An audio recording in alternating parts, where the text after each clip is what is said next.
பருவகால மாற்றம் காரணமாக மெட்ராஸை என்ற கண் தொற்று நோய் பாதிப்பு வழக்கத்தை காட்டிலும் 20% அதிகரித்துள்ளது. குறிப்பாக குழந்தைகளுக்கு அதிக அளவில் அந்த பிரச்சனை ஏற்படுவதாக கண் மருத்துவர்கள் தெரிவித்துள்ளனர். விழியையும் இமையையும் இணைக்கும் ஜவ்வு படலத்தில் ஏற்படும் வைரஸ் தொற்றுதான் மெட்ராஸை. அந்த வகையான பாதிப்புகள் காற்று மூலமாகவும் மாசு வாயிலாகவும் பரவக்கூடும்.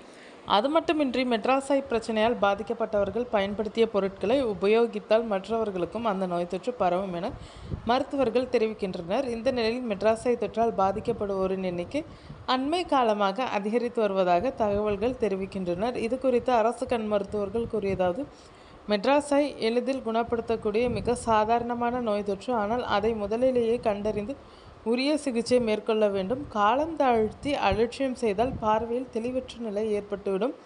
கண் எரிச்சல், விழிப்பகுதி சிவந்து காணப்படுதல், நீர் சுரந்து கொண்டே இருத்தல், இமைப்பகுதி ஒட்டிக்கொள்ளுதல் உள்ளிட்டவை மெட்ராஸை பாதிப்பின் முக்கிய அறிகுறிகள். பொதுவாக ஒரு கண்ணில் மெட்ராஸை பிரச்சனை ஏற்பட்டால் மற்றொரு கண்ணிலும் அந்த பாதிப்பு வருவதற்கு அதிக வாய்ப்புள்ளது. எனவே அத்தகைய பாதிப்பு ஏற்பட்டவர்கள் மிகவும் கவனத்துடன் இருக்க வேண்டும்.